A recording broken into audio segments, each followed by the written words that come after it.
Bienvenue sur DMG TV, les histoires mystiques. Tu es nouveau sur la page, n'oublie pas de t'abonner, de laisser un commentaire, de liker et de partager. Tu veux raconter une histoire? Il y a un numéro à l'écran sur le plus 237 655 81 90 17. Envoie ton histoire et on va jouer sur Facebook, YouTube et TikTok. On poste plusieurs histoires tous les jours sur YouTube. La chaîne c'est DMG TV. On a aussi une deuxième chaîne YouTube exclusive où on poste tous les 14 heures. La chaîne c'est DMG TV, histoire mystique exclusive. Facebook c'est DMG TV. TikTok c'est DMG TV où on fait les directs tous les mercredis et les vendredis à 20h00 heure du Cameroun. Donc n'oublie pas de t'abonner sur Facebook, YouTube, TikTok pour ne pas manquer ni les histoires ni les directs. Voilà, ici on poste uniquement les histoires mystiques. Donc si tu as une histoire mystique, n'oublie pas d'envoyer. Ce qu'on fait, c'est pour sensibiliser, toujours laisser un like. Merci pour la force. Et donc maintenant on va passer à la première histoire. Bonsoir DMJ, c'est pas facile de raconter les histoires. J'essaie de raconter depuis, je ne fais qu'effacer, renouveler.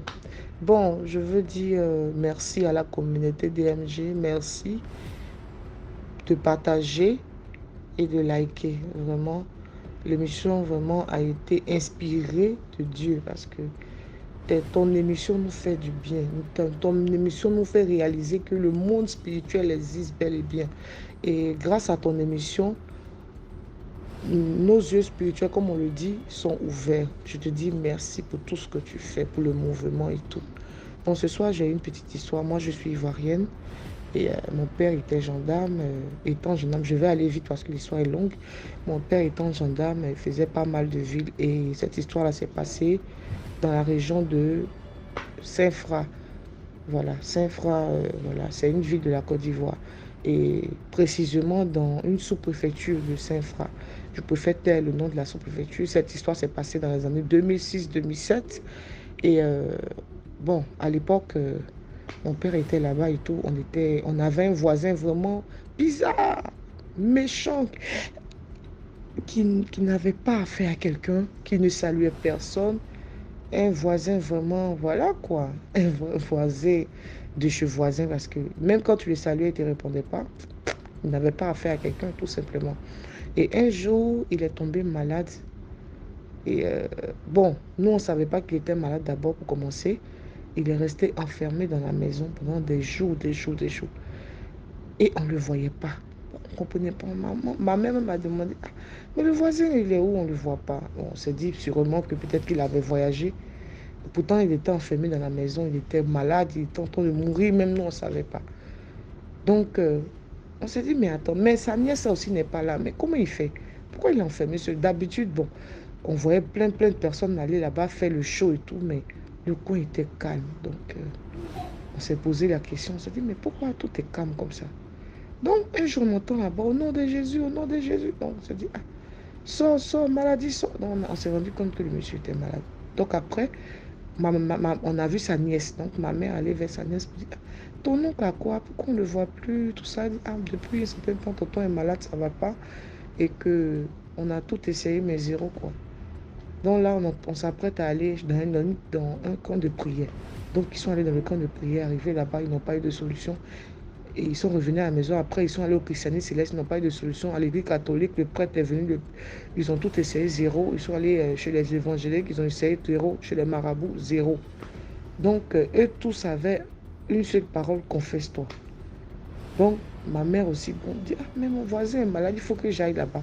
Ma mère dit, va, le monsieur, il est amaigri. Il est amaigri d'une manière vraiment étonnante. Donc, elle a dit, mais est-ce que tu es allé à l'hôpital? Bonsoir, quand il a vu, ma mère dit, quand le voisin l'a vu, maman, comment tu vas? Maman, il était heureux, content comme ça. C'est là que j'ai compris que souvent les méchants voisins, ils nous reconnaissent tous. Hein. Donc, ma mère a commencé à faire la bouillie, c'est-à-dire, il y a une bouillie de riz. Bon, les Blancs appellent ça, les Français appellent ça communément riz au lait. Mais nous, dans notre langage ivoirien, dans notre jargon ivoirien, ça s'appelle le baka. Et ma mère a commencé à faire la bouillie là. Chaque soir, elle le nourrissait avec, parce qu'on a essayé de lui donner à manger, mais ça ne passait pas. Donc, elle le nourrissait avec le baka. Arrivé un moment, il y a un gars qui dit qu'il peut le sauver. Il est allé là-bas avec lui. Il s'est déplacé, il est allé voir ce monsieur-là. Il a fait pratiquement 2 mois à son retour. Là, le monsieur a commencé à se décomposer. Je dis l'odeur, oh, les soirs on ne pouvait pas. L'odeur, ça sentait. Et c'était chaque soir, c'était comme ça. La journée, ça allait un peu, mais la nuit, on ne pouvait pas respirer.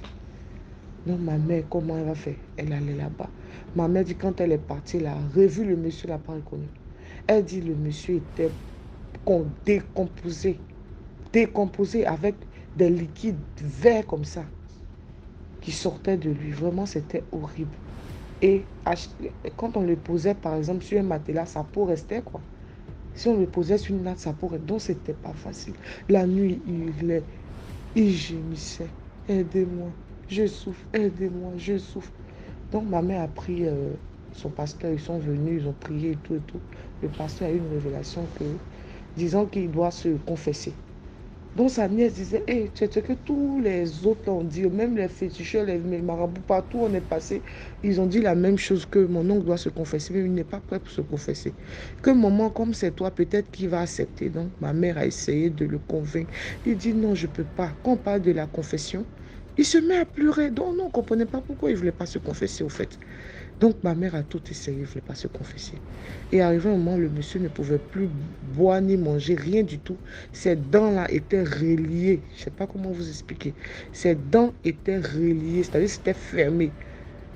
Donc quand ma mère a vu ce signe-là, elle dit, cet homme-là n'a pas longue vie. C'est mieux de l'aider à partir. C'est comme ça qu'elle allait voir le propriétaire de la maison. Et puis voir ensemble comment faire pour l'accompagner, quoi, peut-être dans son village ou dans sa ville. Donc avec les renseignements, ils l'ont pris, ils l'ont accompagné. En route, là, le monsieur a rendu l'âme. Donc ils ont tout fait, ils ont lutté, ils sont arrivés dans son village. Aucun villageois ne voulait le voir parce qu'il paraît qu'il a fait beaucoup d'atrocités, il a fait beaucoup de mal, il a fait des choses vraiment abominables. Donc il a été banni, maudit, rejeté du village. Donc les gens demandaient pardon en disant que non, c'est juste des simples, c'est le simple voisinage et tout. Mais le monsieur, c'est par compassion qu'on l'a accompagné, et pitié, prenez son corps. Donc les villageois ne voulaient pas, donc ils ont demandé pardon. Ils ont dit, bon, si vous ne voulez pas nous rendre ce service, on fait comment pour retourner chez nous, et pitié de nous. Donc après, les villageois ont accepté et tout ça. Bon. Et ils se sont retournés, ils ont lavé la voiture. Malgré tout ça, il y avait une odeur. Donc après, ils sont rentrés, laver la maison. Ils ont mis du javel, fait tout, de l'eau de javel. Ils ont tout essayé. Mais il y avait une odeur toujours. Donc la maison est restée pendant près de 5 à 6 mois sans être habitée. Le musulman, vous connaissez, donc ils ont fait des sacrifices et tout pour que, bon, la maison puisse redevenir normale. Mais tous ceux qui ont pris la maison ne dormaient pas la nuit parce qu'il y avait des gens qui pleuraient en tout cas, qui se lamentaient dans la maison. Donc, ça fait que la maison est restée comme ça, jusqu'à ce que nous, on quitte le quartier. Donc, c'était un peu ça mon histoire. Mais DMG, je voulais te dire que j'ai assez d'histoires parce que mon père était gendarme. Il a fait pas mal de villes. Et j'ai plein d'histoires. Vraiment, si tu veux vraiment entendre des histoires mystiques, tu entendras quoi. Mais seulement que je veux que tu partages souvent mes histoires parce que depuis je t'écoute, je te raconte des histoires, mais j'ai jamais entendu, voilà, des histoires. Mais cette fois-ci, s'il te plaît, raconte mon histoire pour que je puisse encore raconter d'autres histoires. Sinon, j'ai plein d'autres histoires qui font froid dans le dos. Donc, on fait ça et puis bonne soirée à vous et au revoir. Bye. Merci beaucoup pour l'histoire. Maintenant, on va passer à la deuxième histoire. Allô, salut à toute la communauté DMG, bonjour à tous les auditeurs, bonjour à toi DMG. Bon, je viens ce matin vous conter une histoire que j'ai vécue, une histoire de deux amies que je vais nommer Sarah et l'autre Nina. Sarah et Nina étaient deux amies très proches depuis toutes petites. Elles ont grandi ensemble, il n'y a pas de secret entre elles. En grandissant, Nina a commencé par avoir des relations comme toute fille. Mais ce qui déplaisait à Sarah, parce que pour elle, elles étaient faites pour être ensemble au fait. Mais Nina ne le savait pas. À chaque fois que Nina a une relation, Sarah fait tout pour gâcher la relation. À chaque fois que Nina a une relation, Sarah fait tout pour gâcher la relation. Jusqu'à ce que Nina vienne voir un gars qui l'enceinte. Ce qui a énervé Sarah. Elle accouche.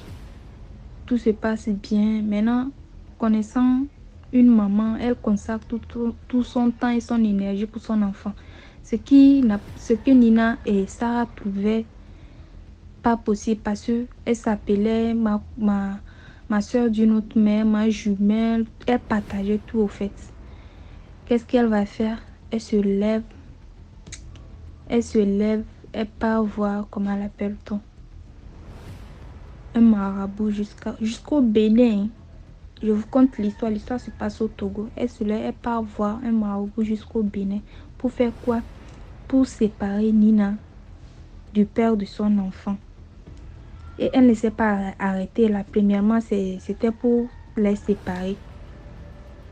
Bon, elle a fait ça comme le destin s'était croisé pour les deux. Ça, ils ont repris parce qu'ils avaient un enfant ensemble. Elle est retournée cette fois-ci, c'est pour tuer le gars. Parce qu'elle disait pour elle que le gars est venu gâter ce qu'elle partageait ensemble au fait. Elles étaient complices matin, midi, soir, elles étaient ensemble, même au boulot. Elles faisaient tout ensemble. On dirait des jumelles, mais elles n'étaient pas des jumelles. C'était juste des amis qui ont grandi ensemble au fait. Elle ne s'est pas arrêtée là. Elle tue le gars. Mais il y a l'enfant qui est là. Elle ne peut pas... L'amour que ça rapporte pour son enfant. Excusez-moi, l'amour que Nina porte pour son enfant, c'est plus grand que... Je sais pas quoi. Son amour pour son ami. Sarah, elle trouve ça encore, c'est pas bien. Elle repart au Bénin là-bas.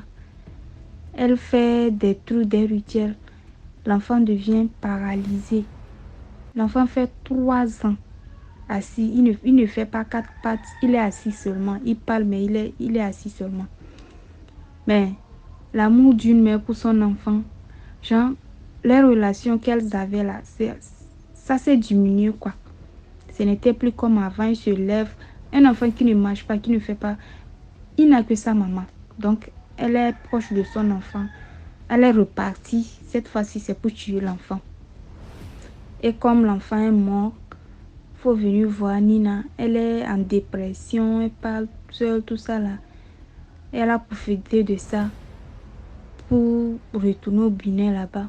Pour la faire devenir folle quoi. Elle dit que non, si elle ne peut pas être avec elle ne peut pas être avec quelqu'un. C'est en cherchant la guérir que c'est sorti. On l'a amené chez un tradit praticien au Bénin là-bas. C'est là on l'a dit que c'est son ami qui l'a fait ça. On l'a appelé en esprit. On l'a demandé, elle dit oui.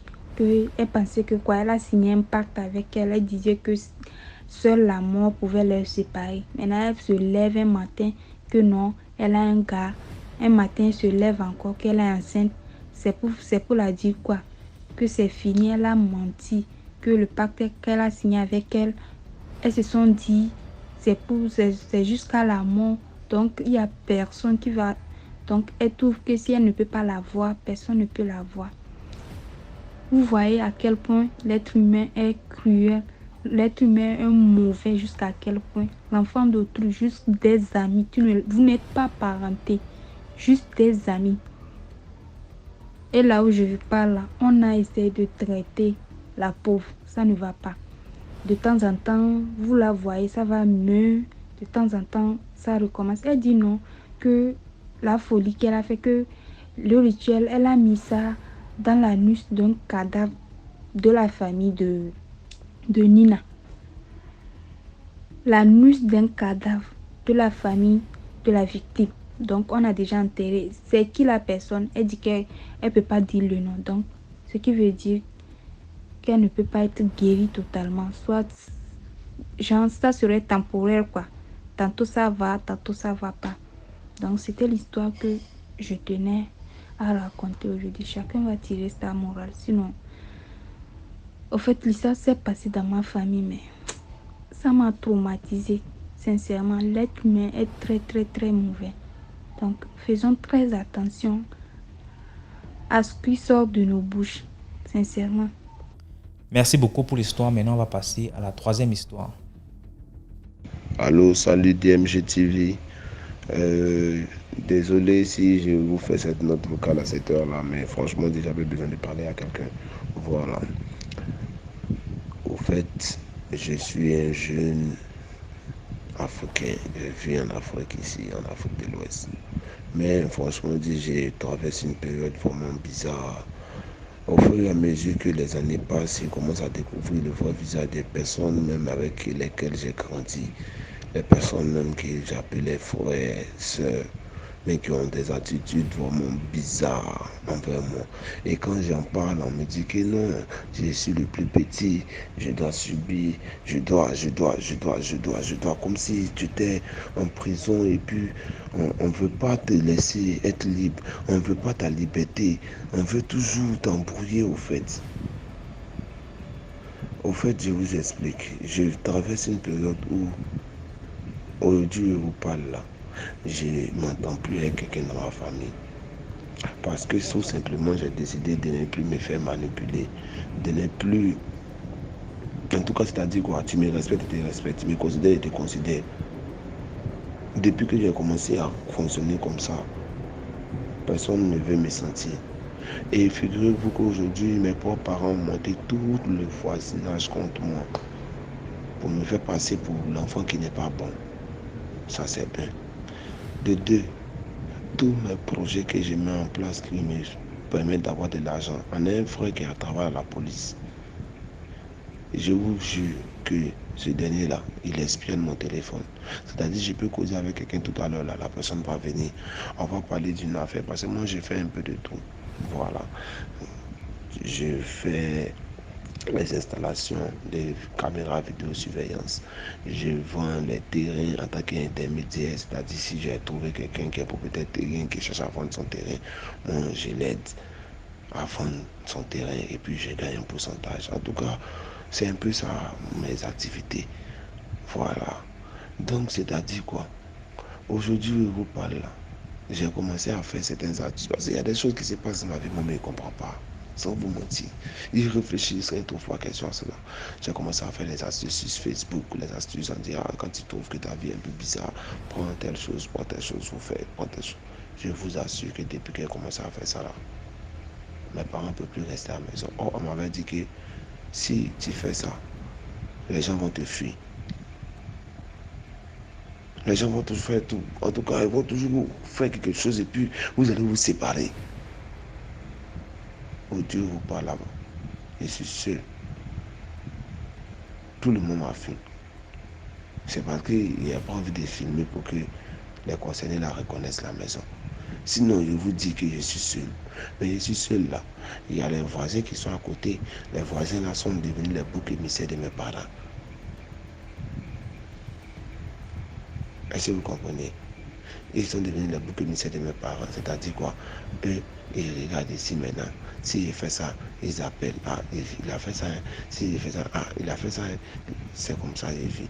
Et ces mêmes voisins-là, ce sont les chargés de communication de mes parents. C'est-à-dire, s'ils veulent acheter quelque chose à la boutique, je ne sais pas ce qu'il leur dit là-bas, mais si moi je dois partir acheter Lotus, si Lotus là, normalement c'est 100 francs, quand même on va là-bas là, madame elle vend ça à 125 ou même 150.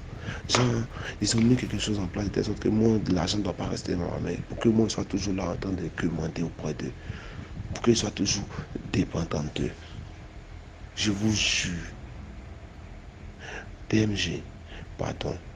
Je veux parler même. Je veux parler. Mais, parmi tes abonnés là, moi, je sais qu'il y a des gens qui consultent dedans. Pardon, même en contact avec un qui est vraiment sincère, qui va me dire la vérité. Parce qu'à tout le monde là, mon esprit est confus. Je me souviens qu'il fut un moment, ils m'ont dit qu'il va arriver une période où tu seras proche de ta destinée là. Ils vont vouloir te rendre fou, ou bien te paralyser, ou bien te créer des problèmes avec la justice. Mais franchement, je ne pensais pas que ça allait être aussi près de moi comme ça. Donc, franchement, j'ai besoin de quelqu'un qui a vraiment me suivi. DMG TV, pardon. Fais quelque chose pour moi sur ce plan-là. au fur et à mesure qu'il y aura des avancées là, moi je vais te faire le retour de telle sorte que tu puisses édifier aussi tes abonnés. C'est pas facile, hein, franchement dit. Je vous dis que ma propre famille, même mes histoires d'installation de caméras audit là, ils commandent des appareils, hein, l'argent là n'est pas encore arrivé. L'argent, les articles là sont pas encore arrivés, mais yeah, ma propre maman me met la pression que non, toi là, l'argent là, si tu n'as pas bouffé, je vous jure qu'il y a tellement m'a mis la pression que je peux devenir fou. Les articles sont pas encore arrivés. Moi, je suis bâtiment endetté pour aller acheter articles concernant mon domaine d'activité là pour vendre. C'est-à-dire que j'ai fait quoi? Il m'a pris un crédit, il m'a vendu. Genre pour me voir quoi, sur le terrain, le temps que moi-même mes propres articles viennent. Parce que comme eux sont là, ils se réveillent le matin, ils me trouvent ici, là, ça les énerve. Donc forcément, on doit parler. Je vous jure que je me suis endetté jusqu'à mes articles me sont arrivés là. Mes articles me sont rentrés dans l'affaire des dettes là. Parce que quoi? Je voulais juste faire plaisir à ma maman. Ou bien, je ne sais pas. Moi-même, je m'assois aujourd'hui, je m'assois et je réfléchis. Il y a trop de choses, trop d'actes qui sont posés qui m'ont nuit, qui m'ont mis en retard, qui ont occasionné des choses bizarres dans ma vie. Franchement dit, j'ai besoin de votre soutien. J'ai besoin que vous veniez à mon aide. Sérieux, ça va pas. Sérieux, DMG. Attendez, mettez-moi en contact avec quelqu'un qui ce soit, en tout cas, quelqu'un qui a mes choses, qui va vraiment me... En tout cas, quelqu'un qui est sincère, qui voit dans le spirituel, qui va me dire vraiment mon état spirituel et comment me débarrasser des griffes de cette prison familiale-là. C'est ça mon souci actuellement. Merci. Merci beaucoup pour l'histoire. Maintenant, on va passer à la 4e histoire. Bonsoir DMG. Je veux raconter encore une histoire. Comme j'avais dit l'autre fois que moi je ne parle pas trop bien le français, je suis en train d'essayer. Bien, et je parle plus l'anglais et le portugais, mais bon, s'il y a les mots qui me manquent, comprenez-moi quand même.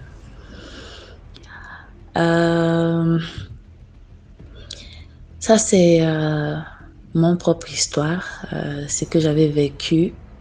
Ça fait à peu près 7 ans. Nous étions sortis avec mes collègues pour célébrer. On est parti dans un restaurant. C'était sur Ilia, pour ceux qui connaissent l'Angola. C'était sur Ilia. Et c'est un bon restaurant. Il y a des gens de renom qui partent là-bas. C'est espace de buffet. Et quand vous vous asseyez, il y a des gens qui passent avec des viandes et machin, tout ça. Vous choisissez ce que vous voulez. Donc, je me suis élevée. Je suis partie choisir ce que je voulais manger. J'étais en train de voir et tout. Là, je vois quelqu'un qui vient. Quelqu'un qui vient vers moi. Il s'identifie comme le garde du corps d'un homme, d'un ministre, quoi. Ou bien quelqu'un qui accompagne le ministre. On va être très... on va pas découvrir ici les noms. Et après, la personne m'a dit, non, monsieur un tel veut de ton numéro. Je dis, ah bon, je n'ai pas de numéro. Je suis en train de voir ce que je veux manger. Le garde-corps est parti, il est revenu encore, il a dit, alors toi tu prends son numéro. Il a dit qu'il ne veut pas te faire du mal, il ne veut que votre amitié, quoi. Je dis, bon, obrigado. La personne est partie. Et quand j'ai pris le numéro, je suis partie m'asseoir. Je m'étais séparée avec mon mari. Et donc, j'étais libre. Je dis pourquoi pas. je vais appeler ce jeune homme. Je regardais, j'avais vu la personne. Je dis, pas mal. Je vais appeler la personne. Donc, j'ai appelé la personne. Je l'ai appelé. La personne m'a dit, oh, c'est moi, machin, je t'ai vu, tu es toute belle et quoi. Et j'aimerais bien être ton amie. Je dis, ouais, on peut être des amis, ce n'est pas un problème. Sauf que moi, je suis une fille qui suit des choses old-fashioned, quoi. S'il cherche quelque chose d'autre, ça ne va pas marcher. Il a dit non, t'inquiète, j'avais aussi compris quand j'ai vu dans la manière que tu te behave que tu es une dame, quoi. J'ai dit bon, ça va. Donc on a commencé notre amitié. On parlait souvent et tout ça. Il voulait toujours me voir, mais je n'avais pas beaucoup de temps à cause du travail. Et puis, j'aime mes 2 enfants, donc on n'avait pas trop de temps. Je n'avais pas vraiment de temps pour lui. Donc, une autre fois, il m'a appelé. Il a dit, bon, j'ai aussi quelque chose à te dire. Je tenais à te dire face à face, mais comme tu es toujours occupé, je voulais juste te dire que moi, je suis déjà mariée. Et que j'ai 4 enfants, mais ce n'est pas un problème. Je peux te faire la dot, prendre soin de toi et prendre soin de tes enfants. Je dis, monsieur, c'est comme ça. Moi, je n'ai pas laissé mon mari qui me trahissait pour être deuxième de quelqu'un. Tu me comprends? Donc, ça ne va pas marcher. Donc, ce qu'on va avoir ici, c'est une amitié, complètement amitié. Ça ne va pas evolve en quelque chose d'autre. Là, il a dit non, c'est pas ça. Donc, mais il m'appelait tout le jour pour essayer de me draguer, de me convaincre de sortir avec lui. Et j'ai incité que ça ne l'ait pas marché, que je ne croyais pas à tout ça. Donc, il m'a invité la première fois. On est parti au resto, on a mangé. Je lui ai expliqué ma position. Je lui ai dit pourquoi ça n'allait pas marcher. Il m'a invité encore une deuxième fois. On est parti au resto. Sauf que cette fois-ci, quand je suis partie au resto, il avait un parfum sur lui qui m'a énervée. Qui m'a vraiment énervée. Je me suis énervée. Je ne comprenais pas pourquoi cet homme me sent comme ça. Le parfum a bouleversé mon esprit. Ça m'énervait. C'est comme si le Gloria, c'était mon esprit qui était fâché, vraiment fâché. Mais je n'oubliais pas mon truc. Cette odeur, son odeur me dérangeait. Tu sais, parfois, vous savez, parfois, on essaie d'être trop poli, on essaie d'être trop civilisé. Ce n'est pas trop bien. Ce n'est pas trop bien aussi. Parfois, il y a des moments où tu es en train d'être attaqué, mais tu penses que non, tu dois te comporter comme ça parce que la société demande que tu dois être comme ça. Bon, malgré l'odeur qui m'énervait, me mettait en colère, qui me dérangeait, qui dérangeait mon esprit, je me suis quand même assise avec lui. On a demandé à manger. Pendant qu'on était en train d'attendre la nourriture. Il y avait des gardes de corps qui étaient éparpillés tout autour de nous et tout ça. Lui, il commence à parler avec moi. Soudain, je ne sais pas qu'est-ce qui s'est passé. Je me suis sentie comme si j'étais en train de marcher. Je partais quelque part et les murs de là où je partais étaient complètement blancs. Tout était blanc et je marchais. Et pendant que je marchais, mais j'étais assis dans le restaurant, c'est ça. J'étais assis dans le restaurant, mais je voyais que je marchais. Et je ne sais pas si c'était les murs ou bien c'était... je partais quelque part, tout était absolument blanc. Et je marchais et je suivais mon chemin, je partais. Alors, après quelques minutes, je ne sais pas si c'était des minutes, dans le monde là où j'étais, c'était comme si c'était des heures même que j'étais en train de marcher. Après, j'ai écouté Je me suis écoutée en train de dire oui à ces messieurs. Donc, j'ai entendu ma bouche faire sortir des paroles oui à ces messieurs. Je dis oui, je veux sortir avec toi. Ah! Moi, mon esprit s'est fâché. Je dis, moi, je ne veux jamais accepter ces messieurs. Donc, dans le monde là, je me suis mise à courir. J'étais en train de courir pour revenir, pour dire que non, je ne t'accepte pas, je ne veux pas sortir avec toi. Donc, quand je suis revenue, c'était comme si je suis sortie de quelque part. Donc, quand je sors, et c'est comme si j'aurais pris mes yeux, je le regarde, mais je trouve que ma main était dans ses mains déjà.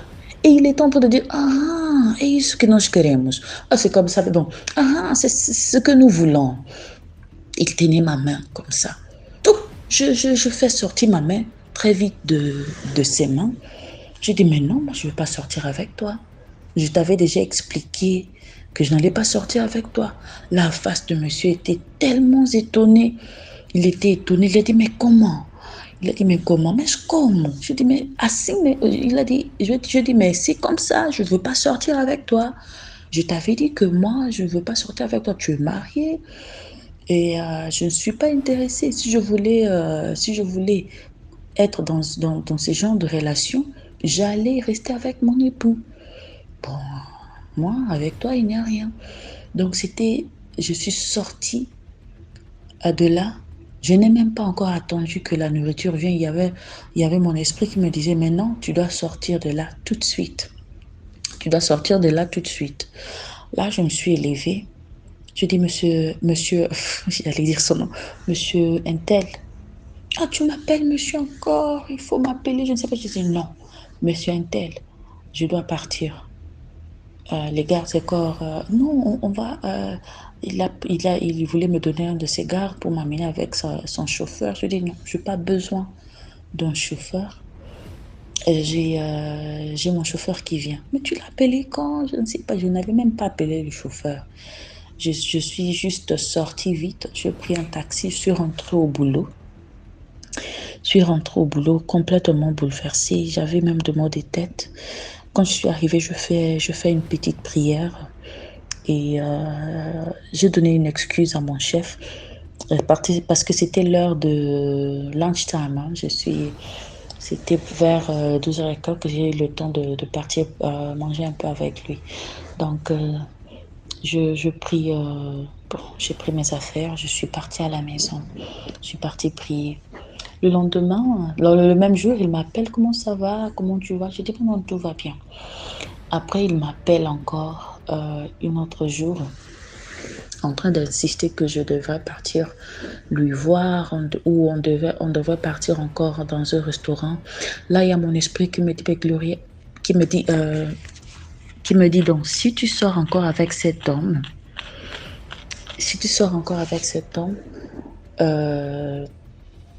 tu ne vas pas survivre à ce qu'il va faire parce qu'il va augmenter la dose de ce qu'il avait fait. Bon, c'est passé. Il m'a appelé encore un autre jour. Il dit, ah, tout ça, c'est de la faute de ton père. Je dis, comment ça, c'est de la faute de ton père? Lui, qui se dit serviteur de Dieu et tout ça, il t'a mis trop de choses dans la tête. Tu es comme un mur qu'on ne peut pas bouger, je ne sais pas quoi. Oh, je lui ai dit, regarde, moi ça ne m'intéresse pas ce que tu penses. Est-ce que tu connais mon père? Tu l'as déjà vu. Tu n'as jamais vu mon père. Pourquoi tu parles de lui? Et qu'est-ce qu'il y a de mal quand un père éduque sa fille à avoir des valeurs et de respect pour elle-même? Je te dis, ne m'appelle plus jamais. Ne m'appelle plus jamais. Et il a accroché. Il m'a appelé encore certaines fois, je n'ai pas décroché. Je l'ignorais, je ne répondais pas à ses messages jusqu'à ce qu'il m'a oublié. Et voici.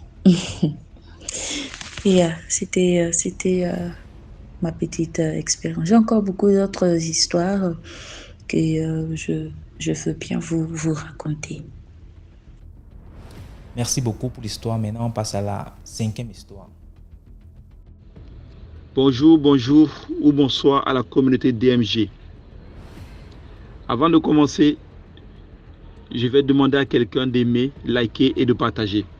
Car c'est bon pour l'agrandissement de la famille. C'est bon pour l'agrandissement de la communauté DMG. Donc, aimons, likons et partageons, s'il vous plaît. Aimons, likons et partageons. DMG, bravo. Je ne cesserai de te dire bravo pour ce concept. Grâce à toi, les voiles tombent. Grâce à toi, l'ignorance, je dis bien l'ignorance, est mise à nu. Grâce à toi, beaucoup de vies sont sauvées aujourd'hui. Tu es en train de faire ta part. Et je te dis bravo. Je te dis bravo DMG. Bravo. Et avant de commencer mon histoire, je vais commencer par exhorter quelqu'un. Arrêtons, s'il vous plaît, arrêtons. Il est temps que nous nous rendons à l'évidence. Nous sommes ici sur terre pour un but bien précis. Si tu es là, c'est parce que tu as été créé. Si tu es créé, cela veut dire que tu as un créateur. Tu as un créateur. Celui qui t'a mis ici-bas. Il t'a mis avec des armes. Il t'a donné une loi. Une loi à suivre. Tu ne suis pas la loi. Le malheur maintenant vient sur toi. Tu te plains. Tu crois que c'est l'adoration de ta famille là qui va te sauver. Tu crois que c'est le fait d'aller te prosterner devant un fétiche, devant une tombe, au bord de la mer que tu seras sauvé. Tu te trompes. Tu te trompes. Parce qu'il y a un être au-dessus de tout cela. Il y a un esprit au-dessus de tout cela. Celui-là même qui est le créateur de toutes choses sur terre et dans l'univers. Il te demande de croire en lui, d'avoir confiance en lui. Il te demande de mener une vie de sanctification. C'est la condition qu'il te donne. C'est la condition qu'il te donne pour que ta vie soit sauvée. Mais toi, tu refuses. Après, tu vas te plaindre. Oh, la nuit, je ne dors pas. Oh, on vient me chercher.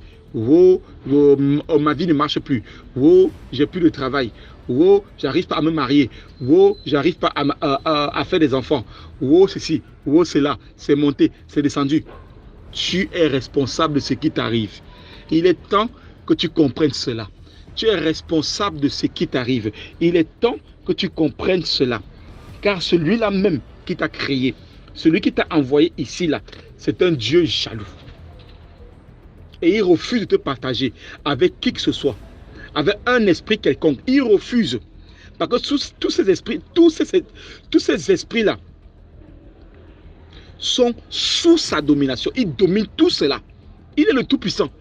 Et toi, tu pars adorer quelque chose qui est inférieur à lui. Comment est-ce qu'il va te protéger? Non, toi-même, réveille-toi. Réveille-toi. Comment est-ce qu'il va te protéger? Dieu est jaloux de ce qui lui appartient. Il est jaloux de ce qui lui revient de droit. Sa jalousie est motivée par l'amour. Par l'amour, mon frère. Par l'amour, ma soeur. Dieu veut la première place dans ta vie. Nous avons de la valeur pour lui. Et il veut passer du temps avec nous. Il veut passer du temps avec nous.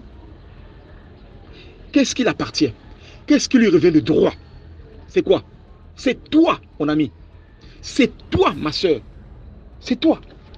C'est toi. Il est triste quand il te voit courir chez les marabouts chaque fois que tu as un problème. Il est triste quand il te voit courir au bord de la mer ou au bord de la rivière ou dans la forêt chaque fois qu'il y a un problème. Il est triste que tu pars t'agenouiller devant les tombes, devant les crânes. Je dis les crânes parce que moi, je suis d'origine camerounaise. Et mon ethnie là, on adore les morts, on adore les crânes, les morts. Il est triste quand il voit cela. Donc du coup, il ne peut pas intervenir. Il ne peut pas intervenir. Il ne peut pas intervenir. Hein? Donc il est temps qu'on se réveille. Si tu veux que Dieu intervienne pleinement dans ta vie, délaisse tous ces trucs-là. Délaisse tous ces trucs-là, s'il te plaît. Si tu veux que Dieu intervienne pleinement dans ta vie, délaisse tous ces trucs. S'il te plaît. S'il te plaît. S'il te plaît. Écoute bien. Dans Deutéronome 32, verset 16, il est dit: ils ont excité sa jalousie par des dieux étrangers. Pardonnez-moi. Ils ont excité sa jalousie par des dieux étrangers. Selon vous, ce sont lesquels dieux dont on parle là? Hein? C'est de quel Dieu dont on parle là, selon vous? Hein? Arrêtez. Arrêtez de vous plaindre. Chaque fois qu'il y a un problème, arrêtez de vous plaindre. Parce que vous êtes fautif. Vous êtes fautif, responsable de ce qui vous arrive. Si tu veux que Dieu agisse en toi, hein, si tu veux que Dieu agisse dans ta vie, hein, laisse tomber les fétiches. Laisse tomber les adorations de famille. Laisse tomber tout ça. Laisse tomber tout ça et tu vas voir s'il ne va pas agir dans ta vie. J'irai même plus loin. Dans Exode 34, verset 14, il est dit: tu ne te prosterneras point devant un autre Dieu, car l'Éternel porte le nom de jaloux. Il porte le nom de jaloux. Il est un Dieu jaloux. C'est un Dieu jaloux, bien-aimé. C'est un Dieu jaloux. Bien-aimé, je sais très bien de quoi je parle. Frères et sœurs, je sais très bien de quoi je parle. Si tu veux que les sorciers te laissent tranquille, les sorciers de ta famille là, te laissent tranquille, tes amis sorciers là, te laissent tranquille, crois en Dieu. Mène une vie de sanctification. Arrête de mettre les mèches. Arrête de mettre les hauts talons. Arrête de te décaper la peau. Arrête de mettre les vernis à ongles. Arrête de te maquiller. Hein? Et tu vas voir si Dieu ne va pas agir. Bien aimé, je sais de quoi je parle. Avec le temps, vous allez comprendre. Avec le temps, vous allez comprendre. Avec le temps, vous allez comprendre. Arrêtons, s'il vous plaît. Et Dieu va agir, il va vous protéger. Des sorciers, des vampires. Il va vous protéger. Des voyous. Je m'arrête là. Et je commence avec mon histoire. Que Dieu vous bénisse. Il fut un temps où je sentais tout basculer dans ma vie. Je me posais toujours les questions de savoir qui je suis. Quel est mon but sur terre. J'étais rempli des démons pas possibles. Rempli des démons pas possibles. Alors j'ai découvert une mission sur les réseaux sociaux en Côte d'Ivoire. Alors j'ai décidé de m'y rendre pour me faire délivrer. Parce que ma vie était chaotique. Une fois je suis arrivé, j'ai vu la mission. C'était un grand camp en fait. Rempli des sorciers, des satanistes. Rempli de tout ce que vous pouvez imaginer qu'il y a de mauvais dans le monde. Entassés, les gens venaient chercher la délivrance. Les sorciers, les gens qui ont tué des personnes. Quand ils témoignent, ça te donne des frissons au dos. J'ai tué 1 million, j'ai tué 300 000, j'ai tué 100 000, j'ai tué 1,5 million, j'ai tué... Hey, ça faisait froid au dos. Il faut vraiment avoir le cœur pour rester. Mais tu vois l'homme de Dieu et son équipe, ils sont là tous sereins, voilà. Ils sont là tous sereins, ils rigolent. Mais toi, tu te demandes sur quoi ils comptent. Quand tu les regardes, tu te demandes sur quoi ils comptent. Avec tous ces sorciers rassemblés en un coin. C'était mal connaître Dieu. En fait, ils comptent sur Dieu. Ils comptent sur Dieu. Alors, je me suis, avec le temps, je me suis fait des amis et je me suis entouré de tous les enfants sorciers du camp. Je dis bien tous les enfants. J'étais le tonton préféré de tous les enfants. Un jour, je me sentais mal. Ça a commencé par une petite fièvre. Après, la fièvre augmentait, ça augmentait. J'ai eu un petit problème dans la journée avec une de mes filles là. Et du coup, le mal s'est accentué. Je me sentais mal, le corps brûlait. En même temps, il faisait froid. Donc, je me sens tellement mal. Je suis allé au point où je suis allé m'écrouler sur mon matelas.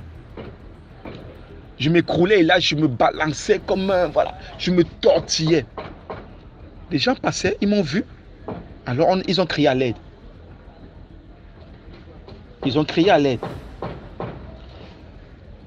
Voilà, les hommes de Dieu sont venus et les femmes de Dieu sont venues. Ils sont mis à prier. En fait, je mourais. Je mourais. Ils sont mis à prier, à implorer la miséricorde de Dieu sur ma vie. Ils ont vraiment prié. Ils se sont mis à prier vraiment. J'étais là, je sentais comment je partais. Je me sentais parti en fait. Alors ils ont prié. À un moment, maintenant, ils ont décidé de m'amener à l'hôpital. Moi, j'étais là, je réclamais de l'eau, j'avais soif. J'avais froid, je réclamais une couverture. Et en même temps, j'étais KO quoi. J'étais dans les vapes. Ils m'ont porté, ils m'ont amené à l'hôpital. Derrière moi, ils ont constitué une équipe de prière. Où ils n'ont pas cessé de prier jusqu'à tard dans la nuit. C'était un samedi. Et le culte, il devait avoir le culte de dimanche. Donc, ils ont veillé dans la prière. Je suis allé à l'hôpital. On m'a mis sur supervision. Et moi-même, j'étais là-bas, je priais. Alors, il se trouve que dans leur prière, Dieu a révélé à une dame dont j'aimais bien ses enfants, qu'en fait, ce qui m'arrive, sa fille connaissait quelque chose. Elle a stoppé la prière. Elle a parlé dans le groupe. Ils ont appelé la fille maintenant. Ils ont questionné la fille. La fille au départ a voulu... C'était une petite fille, elle avait quoi, 10 ou 11 ans comme ça. Au départ, elle a voulu nier. Ils ont dit, hey, si tu nies là, on va invoquer l'Esprit de Dieu. Et il va te frapper. Bien aimé, mes frères et sœurs, là où je suis là, l'Esprit de Dieu frappe. Quand on dit qu'on va invoquer l'Esprit de Dieu là, tu vois comment les sorciers, tu ne sais pas ce qui se passe, tu ne vas seulement pleurer. Ouïou, ça chauffe, ouïou, je veux confesser. Donc, l'Esprit de Dieu frappe vraiment ici. Parfois, quand on dit qu'on va invoquer, quand un sorcier essaye de, comment dire, de faire des bêtises, on invoque le piment spirituel. Tu entends, il est dans son corps là-bas, il se met à crier. Ouh, le piment. Je vous passe, c'est inférieur là. Il crie piment, chauffe. Je veux confesser. Donc quand un sorcier entend ici qu'on va invoquer l'Esprit de Dieu, alors là, il se met une fois à tout révéler. Donc l'enfant a révélé, elle a parlé de son côté, donc elle n'a pas voulu dénoncer les autres. Parce qu'un sorcier, c'est difficile qu'un sorcier dénonce les autres. Difficile. L'enfant n'a que parlé ce qu'elle a fait elle. Elle a reconnu effectivement qu'elle a fait quelque chose. Ok, on a prié pour elle. Le matin, je reviens au camp. Le taxi me laisse. Quand j'entre au camp, je me croise avec une de mes filles que j'aimais bien, que j'appréciais bien. Je me croise avec elle. Alors je vois c'est-à-dire la manière, sa réaction quoi. Elle réagit comme si elle était étonnée de me voir. Elle a sauté comme ça. Elle me regarde fixement dans les yeux. Après elle baisse sa tête et fuit. J'avance encore un peu. Je croise encore une autre. Elle aussi, elle me regarde, elle se saute. Elle me regarde fixement, elle fuit. Et j'entends dans mon esprit, voilà les responsables de ce qui t'est arrivé hier. Je dis non, c'est pas possible. C'est pas possible. Alors les gens ont accouru, sont venus m'embrasser, me souhaitant la bienvenue et bon rétablissement. C'est d'où maintenant ceux qui ont prié pour moi toute la nuit m'ont approché et m'ont raconté ce qui s'est passé. J'ai appelé la fille. Elle m'a dit face à face ce qu'elle avait à me dire. J'ai prié pour elle. Et voilà. Bien aimé, je vais vous dire. Cette fille que j'ai croisée à mon arrivée, elle ne me parlait plus. Elle me voyait, elle fuyait. Elle me voyait. Donc si je suis dans une pièce, elle sort de la pièce. Il y avait comment dire, entre elle et moi, c'était devenu comme chien-chat. Comme chien-chat. On n'arrivait plus à se... Voilà. Et bon, moi je savais, parce que je savais que c'était les sorcières. Dans le camp, on sait que ce sont les sorcières. Mais nous, ici au camp, on n'a pas à jouer quelqu'un d'autre. On est amis avec tout le monde. C'est pas que, voilà, on sait qui tu es, voilà, mais on est amis avec toi. Quelques temps après, on m'a nommé responsable du groupe d'intercession. Donc, on priait pour les cas, on prie pour les âmes dans le monde et tout qu'on sort. Un jour, il y a une de mes filles qui tombe en transe. Donc, l'Esprit de Dieu la possède. Elle me dit qu'elle ne se sent pas bien, qu'elle va aller s'allonger. Je dis non, reste encore un peu de temps avec nous, prions encore un peu. Alors, elle s'est assise, mais ça n'allait pas. J'ai vu, j'ai vu que ça n'allait vraiment pas. Alors, je lui ai dit, va alors t'allonger.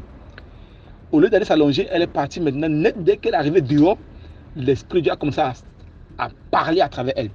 Donc, chaque personne qui venait vers elle, elle a posé, dit, toi, arrête ce dans quoi tu es là. Arrête. Donc, elle commence à dénoncer les gens. Elle dit, toi, tu es. Toi, tu as fait. Tu arrêtes. Répands-toi. Donc, ce qui fait que les gens commencent à fuir. Parce que les gens, personne n'aime que son secret soit dévoilé. Alors, l'Esprit de Dieu dévoilait comme ça. Quand vous voyez l'Esprit de Dieu faire ça, c'est parce qu'il a donné tellement d'avertissements et on ne veut pas, comment dire, écouter quoi. Donc, du coup, il te met à nu. Donc, c'était comme ça. C'est comme ça que l'Esprit de Dieu, maintenant, se manifeste dans le corps de la jeune fille. Elle s'est mise à dénoncer les gens. Toi. Donc les gens la voient, les gens fuient. Moi-même qui vous parle là, quand on est venu, on me dit cela, je suis allé guetter, j'ai vu comment elle pointait les gens et elle dénonçait leurs péchés. Moi-même, je me suis mis à l'écart, j'ai fui, je ne voulais pas qu'elle me voie. Parce que j'avais aussi des trucs que je cachais, bien sûr. Elle est allée maintenant chercher la deuxième fille dont j'avais vu, qui a fui là. Elle est allée le chercher, elle a tiré dehors. Elle a attrapé par le col, elle lui a tiré dehors et elle a dit confesse. Elle criait confesse, sinon moi l'Éternel, je te punis maintenant. Moi l'Éternel, je te punis, confesse. Si tu ne confesses pas, dans 3 jours tu meurs. Alors la sorcière a entendu ça, elle a eu peur. Parce qu'elle sait que là, c'est une puissance au-dessus d'elle. Elle a eu peur, elle a couru directement vers le responsable du camp, l'évangéliste. Elle est partie, elle lui a confessé tout ce qu'elle fait dans le camp. Elle a fait pas mal de dégâts, comme se lever la nuit, vu qu'elle n'arrive pas à attaquer spirituellement, elle ouvre le robinet, donc elle vient attaquer physiquement. C'est comme maintenant, c'est appauvrir la mission. Elle ouvre le robinet, l'eau coule toute la nuit, donc elle fait des dégâts dans la nuit, elle fait des bêtises dans la nuit, la facture arrive à 2 millions, à 1,5 million, la facture du courant, elle dit c'est elle qui faisait ça. Après elle dit qu'elle a attaqué le responsable lui-même en personne et elle m'a attaqué. Donc elle a dit que ce qui m'est arrivé derrière moi c'était elle et tout, elle et son groupe. Elle a nommé, elle a dit comme c'est elle la patronne, elle pouvait dénoncer. Donc elle a dit qu'ils sont 7. Et dans les 7, la petite fille qu'on a attrapée était là. Ma fille préférée, que j'aimais bien là, était là. Elle a surnommé un groupe de 7 personnes qui étaient responsables de ce qui m'est arrivé. Quand elle a dit ça, le responsable lui a dit, va voir tonton et tu confesses devant lui. Elle a dit ok. Elle est descendue, elle m'a appelé. Elle a confessé. Elle a confessé. Elle m'a dit que voilà, c'est pour ça qu'elle a fui quand elle m'a vu. Parce qu'en fait, elle a expliqué qu'en fait, spirituellement, j'étais mort. Ils m'ont tué spirituellement. Ils m'ont tué spirituellement. Elle dit qu'elle est passée par la colère. Elle dit, souviens-toi, dans la journée, tu t'es fâché contre telle personne, non? J'ai dit oui. Et c'est là, à partir de là, que tu as commencé à te sentir mal, non? J'ai dit oui. Elle m'a dit qu'en fait, la colère était la porte. Vu qu'on n'arrivait pas à t'atteindre, ton étoile brille trop. On a essayé d'avoir ton étoile dans plusieurs fois. On n'arrivait pas. Et en plus, quand tu es quelque part, nous, on n'arrive pas à travailler. Donc, raison pour laquelle j'ai donné l'ordre qu'on t'abat. J'ai donné parce que je ne voulais plus te voir. Tu m'énervais quand je te voyais. Parce que je n'arrivais pas à avoir accès à toi. Je n'arrivais pas à avoir ça. Donc, j'ai donné l'ordre qu'on t'abat. Et on est passé par la colère. Donc, dès que tu as ouvert ce jour par la colère, moi-même, j'ai pris un barre de fer, une barre de fer, autant pour moi, et je t'ai frappé à la nuque, spirituellement. Quand tu es tombé, je me suis transformé en serpent. Moi et mes amis, nous t'avons piqué. On s'est transformé en serpent, on t'a piqué de partout. Donc tu étais mort, spirituellement, on t'a tué. Nous avons surpris. Quand on te voit revenir le matin, tu es bien portant.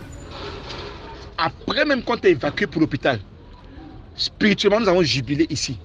On est parti dans le monde de la sorcellerie, on a dansé, on a bu du sang, on a mangé la chair humaine. On était tellement contents qu'on a vraiment festoyé ce jour-là. Parce qu'on avait tué quelqu'un qui nous énervait. C'était la fête chez nous. Donc dans la journée, quand on t'a vu, on t'est surpris. C'est la raison pour laquelle si tu remarques que nous tous là, on n'aime pas te voir. On fuit.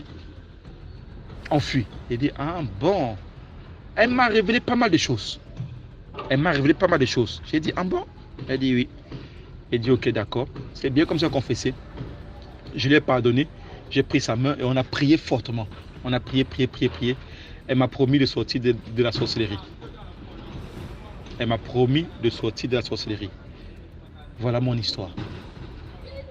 Des mois bien plus tard, elle est sortie bien sûr de la sorcellerie. Voilà mon histoire.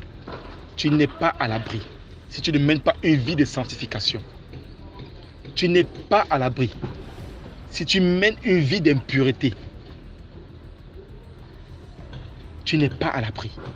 Si tu continues à vivre selon les mœurs de ce monde, si tu continues à te mettre les mèches, les greffes, les hauts talons, les pantalons pétés, les mini, tu n'es pas à l'abri. Si tu continues à te décaper, à te maquiller, réveille-toi. Mon frère, ma soeur, réveille-toi. Ici, là, où je suis, en ce moment, je suis un des responsables également du camp. Où je suis, nous dormons avec tout genre de type de personnes. Les sorciers, les rosicruciens, les francs-maçons, les satanistes, les féticheurs. On dort avec tous ces gens-là. Ils sont venus pour leur délivrance. Ils viennent pour leur délivrance. Ils ont essayé partout. Ça n'a pas marché. Ils sont venus ici pour leur délivrance. Et ils sont délivrés. Dieu agit. Ils sont délivrés chaque semaine. On a des trentaines, des cinquantaines de délivrés. Chaque jour ici. Dieu existe. Il nous aime. Il nous aime. Il nous demande d'ouvrir la porte pour qu'il puisse pénétrer en nous, qu'il puisse entrer en nous. Il est temps qu'on se réveille. J'ai pas mal d'histoires comme ça à raconter parce que ici j'ai appris beaucoup de choses. Bien sûr, dans le monde, j'avais déjà certaines notions du spirituel, mais ici, j'ai approfondi mon côté spirituel. Quand je parle de notions de la spiritualité, je ne parle pas du côté positif. Dans le cas, autant pour moi, c'est du côté négatif. Parce que moi-même qui vous parle, je suis un ex-rosicrucien. J'ai fait également de la news. J'ai fait pas mal de choses. Donc, bien aimé, je prie enfin que Dieu se révèle en vous. Je prie enfin que Dieu vous accorde sa miséricorde. Je prie enfin que vous soyez tous délivrés de l'imposteur. Afin que vous soyez tous délivrés de l'ennemi. Réveillez-vous. DMG, merci. Merci DMG. Merci pour tout. Merci pour cette émission qui nous permet d'apprendre. Merci pour cette émission qui nous éveille. Merci pour cette émission car tu sauves des vies. Tu sauves des vies. Je tiens à vous rappeler que tout être humain a besoin d'une délivrance. Tout être humain a besoin d'une délivrance. Si tu ne veux plus voir les choses la nuit quand tu dors, si tu ne veux plus sentir ce poids, ce fardeau qui pèse sur toi, si tu ne veux plus une vie de célibat, une vie de solitude, tu as besoin de la délivrance. Tu as besoin de la délivrance. Car le mal a pris possession de nous. Au lieu que ce soit l'Esprit de Dieu qui vient nous habiter, qui vient prendre contrôle de nous, c'est Satan et ses amis qui ont pris contrôle de nous. Notre corps là appartient à Dieu. C'est le temple du Saint-Esprit. On dit, heureux les pauvres en esprit, car le royaume des cieux est à eux. C'est de quel pauvre en esprit dont on parle? C'est de quel pauvre en esprit? C'est ceux qui n'ont qu'un seul esprit en eux, l'esprit de Dieu. L'esprit de Dieu. L'esprit de Dieu. Pauvre en esprit, tu ne dois pas avoir l'esprit de mort en toi. Tu ne dois pas avoir l'esprit la sirène des eaux. Tu ne dois pas avoir le démon guerrier. Tu ne dois pas avoir l'homme fort ou la femme forte. Tu ne dois pas avoir le mari de nuit ou la femme de nuit. Tu ne dois pas avoir l'esprit de serpent, l'esprit de dragon. Non. Les génies là, non, non, c'est pas. On te parle d'avoir un seul esprit. C'est l'esprit de Dieu. L'esprit de Dieu. L'esprit de Dieu. C'est là qu'on dit pauvre en esprit. Parce que tu n'as pas tous les esprits là. Il n'y a qu'un esprit en toi. Ce n'est pas plusieurs esprits. Donc cherche ta délivrance pour que l'Esprit de Dieu seul soit en toi. Et s'il est seul en toi, ta vie ne peut que aller de prospérité en prospérité, de bonheur en bonheur, de réussite en réussite. Bien-aimés, mes frères et sœurs, je sais de quoi je parle. Je sais de quoi je parle. Et je prie pour que vous voyez les choses, que vous compreniez les choses comme moi. DMG, merci et que Dieu vous bénisse. Aimez, likez et partagez. Merci beaucoup pour l'histoire. Maintenant, on passe à la 6e histoire. Bonjour ou bonsoir à toute la grande famille DMG. Bonjour ou bonsoir à toi DMG. J'espère que vous vous portez tous bien par la grâce de Dieu. Alors, abonnez-vous, likez et partagez. Je viens ici raconter une fois de plus une histoire mystique qu'a vécu une grande sœur que je vais surnommer Alberta. Alberta était une jeune demoiselle à l'époque qui rêvait d'aller visiter la ville du Kribi. Et là, elle demanda à 3 de ses camarades de faire une petite cotisation afin qu'elle puisse avoir les fonds pour effectuer le déplacement pour la ville de Kribi. Elles ont commencé à faire de petites quêtes jusqu'à atteindre la somme requise. Une fois la somme atteinte, elle programma un jour pour le déplacement. C'était un vendredi, après les cours. Elles ont effectué le déplacement, elles sont arrivées un peu tard. Elles n'ont pas pu profiter de la beauté de la ville dans la journée. Du coup, avec la facture du voyage, temps pour moi, elles se sont endormies, elles ont mangé, elles sont endormies. Le lendemain matin, très tôt, elles ont enfilé les petites tenues de plage, voilà, direction la plage. Et là-bas, elles ont commencé à profiter de la mer, ça se passait bien. Et Alberta a été attirée par un truc qui brillait sur le sable. Voilà, c'était une bague. C'était tellement beau, c'était tellement visible, tellement attirant qu'elle s'est dit, oh, ça, si ce n'est que moi qui ai vu ça, c'est que c'est pour moi. Elle s'approcha, elle prit la bague, elle se l'enfila. C'était beau. Elle a montré à ses copines, voilà, c'est beau, c'est chouette, c'est vraiment chouette. Sans savoir que c'était un pacte qu'elle avait signé avec une reine des eaux. Ouais, comme je vous le dis, c'était un pacte qu'elle avait signé avec la reine des eaux.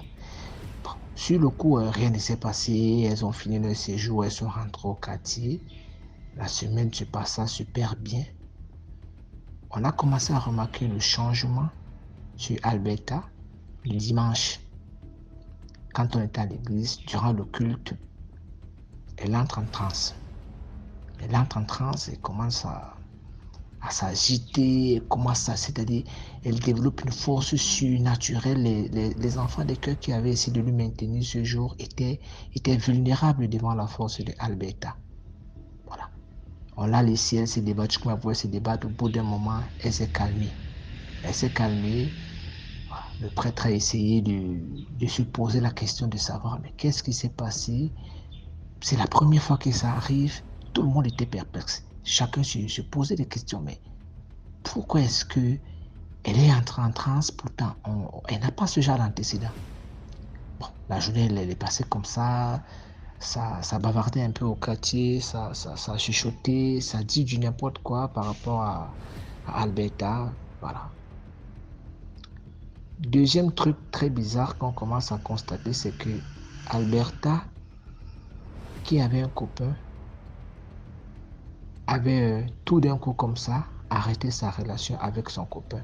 Et même quand elle essayait de se mettre en relation, elle entre en transe. Si tu commences à draguer Alberta et que tu l'intéresses, elle va entrer en transe, tu vas fuir, elle va entrer en transe, tu vas fuir. On a dû appeler des prêtres exorcistes, autant pour moi, pour des séances exorcistes. Durant la délivrance, qui n'a d'ailleurs pas été faite, il y a un esprit qui a parlé en elle, qui a dit que elle avait accepté le pacte. Elle avait accepté le pacte. Donc la personne, quoi qu'on fera, vivra en elle. Et si on s'entêtait à lui faire sortir, il allait la tuer. Donc, jusqu'à aujourd'hui, comme je vous parlais, Alberta vit toujours avec ce truc-là. Elle n'a pas de mari, pas d'enfant, mais elle ne manque pas d'argent. Elle a toujours de l'argent. On ne sait pas comment elle fait pour avoir de l'argent. Elle a toujours de l'argent, mais pas de copain, pas de mari. Aujourd'hui, c'est une grande fille. C'est même pas une fille, c'est une dame, parce que je l'ai vue il y a peut-être 4 ou 5 jours. C'est une dame. Elle est très bien dans sa peau. Elle est très belle, très très belle. Mais quand je demandais à maman, est-ce que tu te rappelles d'Alberta? J'ai raconté, elle me dit oui. Mais moi, comme ça faisait des années, je ne l'avais pas vue vraiment. Je me suis dit que bon, peut-être elle a pu trouver guérison. Et puis voilà, maman, tu me dis non, elle est ici constamment. Peut-être toi, tu n'es pas ici au quartier, mais nous, on la voit. Jusque-là, peut-être que les nouvelles personnes ne savent pas qu'elle entre en transe quand un homme s'approche d'elle. Donc, celui qui va tester quand elle vient nous rendre visite au quartier, quand il va entrer en transe devant la personne, il va fuir. Donc, jusqu'aujourd'hui, elle n'est toujours pas mariée et elle a toujours ce pacte-là. Alors, je sais pas, je ne sais pas si elle a essayé de s'en débarrasser, je ne sais vraiment pas, mais une chose est sûre, elle est toujours en alliance avec ces esprits-là. Donc, j'aimerais dire ici aux uns et aux autres que le monde vraiment aujourd'hui est devenu très compliqué, que ce soit de l'argent, que ce soit des bijoux, que ce soit tendre sa main aujourd'hui pour saluer certaines personnes, c'est devenu très dangereux. Et il y a un adage qui dit chez nous que Murakon, on dit un homme, ça veut dire en français que c'est celui qui a peur qui dit sur la terre. Donc, la méfiance. Ok, merci de m'avoir permis de raconter mon histoire. Ciao. Voilà, c'était tout pour aujourd'hui. J'espère que vous avez aimé la vidéo d'aujourd'hui. Commentez, likez, partagez et surtout donnez de la force. Partagez dans tous les groupes WhatsApp, tous les groupes Telegram, Facebook et ainsi de suite. On se reprend demain à 12h00 pour 6 autres histoires mystiques. Ciao, bye bye, portez-vous bien.